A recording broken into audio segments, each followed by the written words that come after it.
दोस्तों, अगर आप भी बीआरओ गिरफ्ट ड्राइवर का ऑफलाइन मोड में एप्लीकेशन फॉर्म भर रहे हैं और आप ओबीसी, एससी, एसटी या ईडब्ल्यूएस कैंडिडेट हैं तो आपके लिए ये वीडियो बहुत ही ज़्यादा इंपॉर्टेंट है। नहीं तो आगे जाकर के आपका भी एप्लीकेशन फॉर्म रिजेक्ट हो सकता है। वो रीज़न क्या है वो आपको इस वीडियो में मैं डिटेल से बताने वाला हूँ। देखिए, सबसे पहले तो कल जैसे ही मैंने एप्लीकेशन फॉर्म भरने के संबंध में और इसके अलावा जब मैंने आपको बताया कि कौन सी गलतियां नहीं करनी है, तो दोनों वीडियोस के नीचे बहुत सारे मैंने कमेंट देखे और वो कमेंट थे आपके कैटेगरी के सर्टिफिकेट को लेकर के। कोई ओबीसी सर्टिफिकेट के बारे में पूछ रहा है, कोई एससी एसटी के बारे में पूछ रहा है, तो कोई ईडब्ल्यूएस कैटेगरी के बारे में पूछ रहा है कि किस प्रकार का सर्टिफिकेट का फॉर्मेट होना चाहिए, है ना। और जो एप्लीकेशन फॉर्म के नीचे जो फॉर्मेट दे रखा है, क्या उसका प्रिंट आउट निकलवा करके हमें हमारे कॉम्पोनेंट अथॉरिटी से इश्यू करवाना है। तो उसके संबंध में आपके सारे डाउट क्लियर हो जाएंगे इस वीडियो में। वीडियो को आप एंड तक जरूर देखिएगा। देखिए, मैं सबसे पहले आपको लेकर के चलता हूं आपके ऑफिशियल नोटिफिकेशन के अंदर, जिसमें आपका जो आवेदन पत्र है, जो एप्लीकेशन फॉर्म है, उसके जस्ट नीचे 4 अलग अलग कैटेगरीज के फॉर्मेट दे रखे हैं। सबसे पहला फॉर्मेट है जो अपेंडिक्स सी के अंदर दिया गया है, वो है ओबीसी कैटेगरी के लिए। यहां पे देखो साफ साफ लिखा गया है, other backward class applying for appointment to the post under the government of India. अब ये जो फॉर्मेट दिया गया है, इसका मतलब क्या है? देखो, आपने जो ओबीसी सर्टिफिकेट बनवा रखा है अभी, वो 1 साल से ज्यादा पुराना नहीं होना चाहिए। ये मेंशन कर रखा है नोटिफिकेशन में, कल मैंने बताया भी था। ओबीसी और ईडब्ल्यूएस सर्टिफिकेट 1 साल से ज्यादा पुराने नहीं होने चाहिए। फॉर्म भरने की लास्ट डेट से 1 साल पुराना है तो चल जाएगा, उससे ज्यादा पुराना है तो नहीं चलेगा। जैसे फॉर्म भरने की लास्ट डेट है 30 दिसंबर 2024, तो 30 दिसंबर 2023 से बाद का जो इशू हुआ है वो तो चल जाएगा, उससे पहले अगर इशू आए तो दिक्कत आएगी। ठीक है, अब देखो, इस फॉर्मेट के आधार पे आपका ओबीसी सर्टिफिकेट बना होना चाहिए। जो अभी आपके पास ओबीसी सर्टिफिकेट है वो इस फॉर्मेट के आधार पे होना चाहिए। चेक कैसे करोगे? तो देखिए, यहां पे एक लाइन लिखी होती है आपके ओबीसी सर्टिफिकेट के अंदर, this is also to certified that he and she does not belong to the person या section creamy layer mention in column number 3 of the schedule of the government of India, department of personnel and training, OM number this and dated 8/9/1993।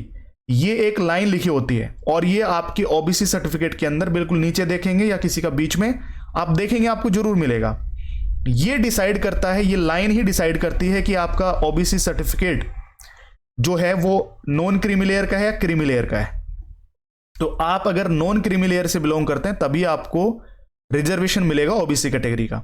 समझ में आ गया? और वहीं आपका OBC certificate genuine माना जाएगा जो इस फॉर्मेट के आधार पे होगा।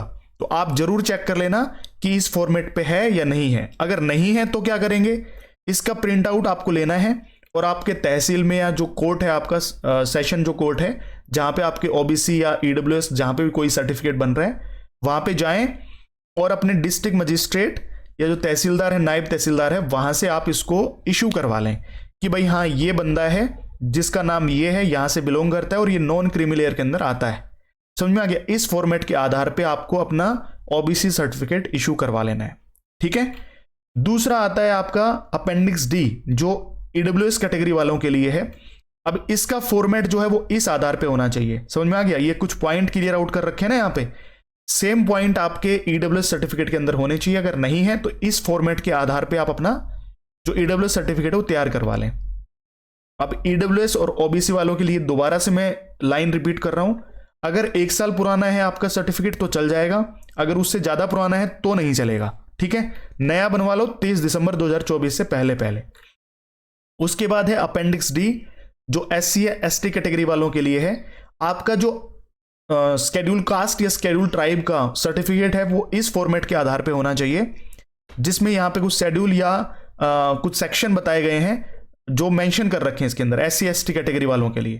तो आपका जो एससी या एसटी बना हुआ है वो इस फॉर्मेट के आधार पे होना चाहिए। आप मिलान कर लेना इससे, अगर मिलता है कोई दिक्कत नहीं है तो टेंशन लेने की जरूरत नहीं है। अगर इससे नहीं मिलता है, कोई भी सेक्शन इससे अगर नहीं मिलता है, तो आपको अपना एससी या एसटी नया बनवाने की जरूरत है और इस फॉर्मेट के आधार पे बनवाने की जरूरत है। इस फॉर्मेट का प्रिंट आउट लें और अपनी तहसील में जाकर के या जहां पे आप सर्टिफिकेट बनवा रहे हो, जहां आपका मजिस्ट्रेट बैठ रहा है, जो इशू कर रहा है ये एससी एसटी ओबीसी जो भी सर्टिफिकेट बन रही हैं, इनको जो इशू करने की परमिशन जिनको मिली हुई है, तो उनसे जाकर के आप ये फॉर्मेट दिखाएं और एक नया आप सर्टिफिकेट बनवा लें, नहीं तो आगे जाकर के आपका भी एप्लीकेशन फॉर्म रिजेक्ट हो सकता है। किसकी वजह से? कि आपका इस फॉर्मेट के आधार पे अपना सर्टिफिकेट नहीं था जिसका आप रिजर्वेशन लेना चाहते हैं। ठीक है, SC ST वालों के लिए ऐसा कुछ भी मेंशन नहीं कर रखा है कि भाई 1 साल से ज्यादा पुराना है तो नहीं चलेगा। ये 1 साल से ज्यादा पुराने वाली जो बात है वो सिर्फ और सिर्फ OBC और EWS वालों कैंडिडेट्स के लिए ही बताई गई है। बाकी आपका 30 दिसंबर 2024 से पहले का इश्यू होना चाहिए। अब वो 2 साल पुराना है, 3 साल पुराना है, उसमें कोई भी दिक्कत नहीं आएगी SC ST वालों के लिए। ठीक है भाई, तो ये एक अपडेशन थी जो आप सभी के लिए इंपॉर्टेंट थी। वीडियो अच्छी लगी हो तो वीडियो को लाइक करना, सभी दोस्तों पर शेयर करना, और चैनल पर पहली बार विजिट कर रहे हैं तो चैनल को भी जरूर से जरूर सब्सक्राइब कर लेना, क्योंकि इसी प्रकार की जो अपडेशन है वो टाइम टू टाइम आगे भी आपको मिलते रहेंगे। बहुत बहुत धन्यवाद वीडियो में जुड़ने के लिए।